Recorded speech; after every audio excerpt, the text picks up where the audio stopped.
আসসালামু আলাইকুম। আপনারা যারা কানাডায় যাওয়ার জন্য ভিসার আবেদন করেছেন, এই ভিসা আবেদন প্রক্রিয়াটির কয়েকটি স্টেজ আছে।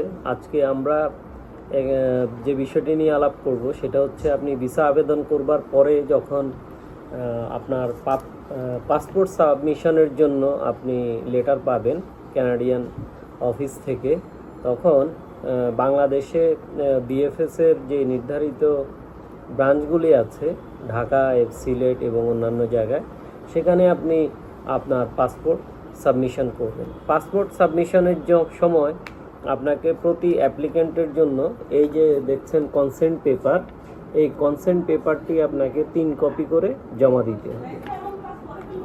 এই কনসেন্ট পেপারটি কিভাবে ফিল আপ করবেন সেটি আমি এখন আপনাদেরকে দেখাবো। এখানে প্রত্যেকটি কনসেন্ট পেপারে 4 পেজ করে আছে, 4টি পেজ।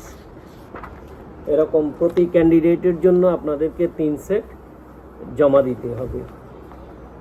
তো এখানে প্রথম পাতায় কিছু ফিল আপ করতে হবে না। দ্বিতীয় পাতায় আপনারা দেখেন এখানে আছে name, address, telephone number, email address, signature, date এবং কোথায় আপনি এই ফর্মটি ফিল আপ করেছেন সেই শহরের নাম দেখেন।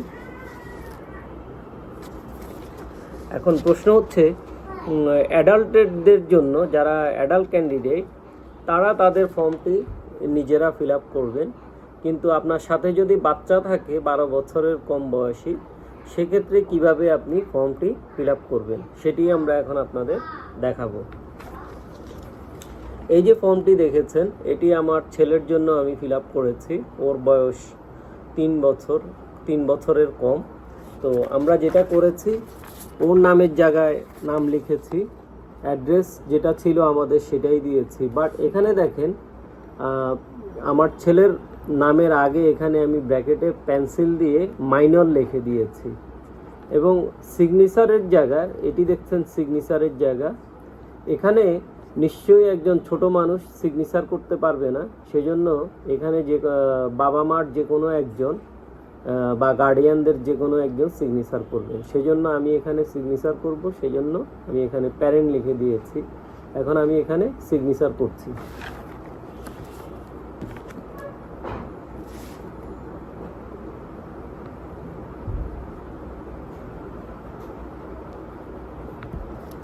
এই যে আমি আমার সিগনেচার দিলাম।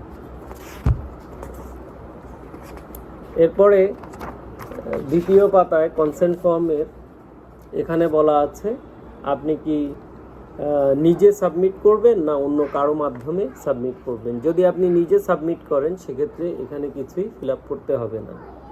এরপরে আছে এই যে আরেকটি অংশ আছে, এটি হচ্ছে যদি আপনার পাসপোর্টটি অন্য কেউ সাবমিট করে আপনার পক্ষে, আপনি ব্যস্ত আছেন, আপনার হাজব্যান্ড নিয়ে যাবে বা আপনার ছেলে নিয়ে যাবে, সেক্ষেত্রে আপনি এই অংশটুকু ফিল আপ করবেন। আর দ্বিতীয় অংশটা হচ্ছে আমরা বিএফএস অফিসে ঢোকা মাত্রই একজন স্টাফ এসে আমাদেরকে বলেন যে আপনি কি ভিআইপি সার্ভিস চান কি না, বা এক্সট্রা আপনি একটা রুমের মধ্যে বসে থাকবেন, আপনাকে আমরা সব কাজকর্ম রেডি করে দেব, আমাদের অ্যাসিস্ট্যান্স লাগবে কি না, সেজন্য ওরা এক্সট্রা একটা ফি নিয়ে থাকে। সেটা যদি আপনি নিয়ে থাকেন তাহলে এই ফর্মে সেটা উল্লেখ করতে হবে। আর যদি আপনি তা না করে থাকেন এই অংশটাও ফিল আপ করতে হবে না। এরপরে আমরা চলে যাচ্ছি লাস্ট পেজ। এটি হচ্ছে লাস্ট পেজ।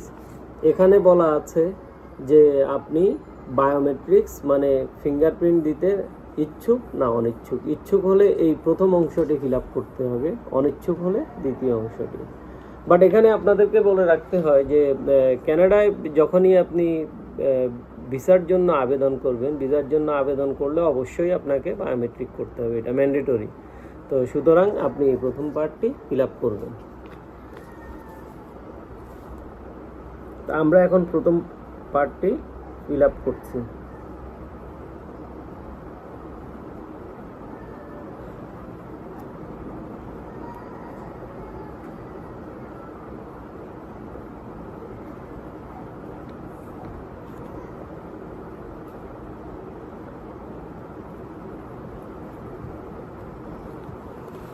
এই যে দেখুন আমি পার্টটি ফিল আপ করলাম।